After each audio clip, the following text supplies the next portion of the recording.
Здравствуйте, уважаемые друзья, уважаемые трейдеры. Итак, в этом видео мы познакомимся с торговой стратегией Форекс, которая называется соточка. Честно говоря, достаточно удивились мы, когда поняли, что подобной стратегии у нас нет на сайте, а она достаточно проста и логична. И давайте поговорим о ее условиях. Ну, во-первых, следует сказать, что шаблон для данной стратегии имеется на сайте strategyfoil.ru. Более подробно там вы встретите и описание данной стратегии. Ну и в принципе, что здесь нужно установить на график. Во-первых, это скользящая средняя, устанавливается на часовой интервал, экспоненциальная скользящая с периодом 100. В принципе, стратегия подходит для большинства валютных пар. Ну, мы взяли для примера британский фунт, американский доллар. И теперь, собственно, давайте перейдем к условиям для входа в рынок. Начнем с примера на покупку. Во-первых, торговля ведется после 12 часов по восточноевропейскому времени. Как только открывается новая свеча, вот она в 12 часов открылась, мы уже смотрим, какие здесь есть ситуации. Во-первых, обращаем внимание, что скользящая средняя у нас явно растет, значит рассматриваем только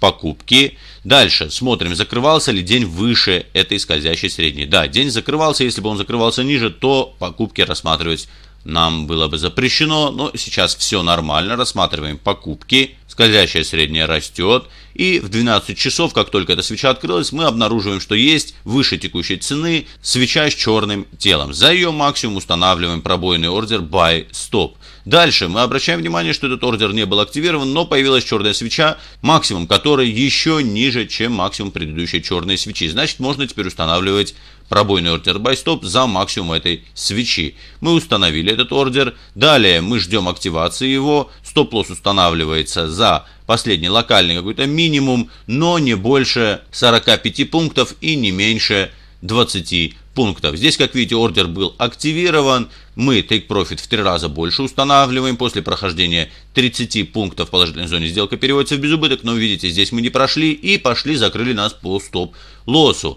Если на этот момент у нас формируется свеча с черным телом, максимум которой находится ниже предыдущей нашей точки входа, как здесь это описано, то есть если бы максимум был бы выше, мы бы уже не входили, но здесь более выгодная точка входа, мы опять устанавливаем пробойный ордер Buy Stop, стоп-лосс за данный минимум и Take Profit уже в 3 раза больше. И здесь, как видите, мы его как раз и достигли. Это что касается покупок. И сразу же давайте посмотрим пример для продаж. Здесь у нас день закрыт ниже скользящей средней, которая явно показывает нисходящее движение. Причем есть такая закономерность, мы правда ее не учитывали в рассмотрении исторических данных, но явно заметно, что чем сильнее нисходящий тренд, чем круче наклонена линия, тем сигналы отрабатывают быстрее и четче. Так вот, здесь у нас начинается какая-то коррекция. Первая белая свеча, подъем минимум, надо ставить пробойный ордер Sell Limit после 12 часов по восточноевропейскому времени. Как видите, она не активирована, эта сделка. Дальше пошли вверх. Теперь переставили сюда.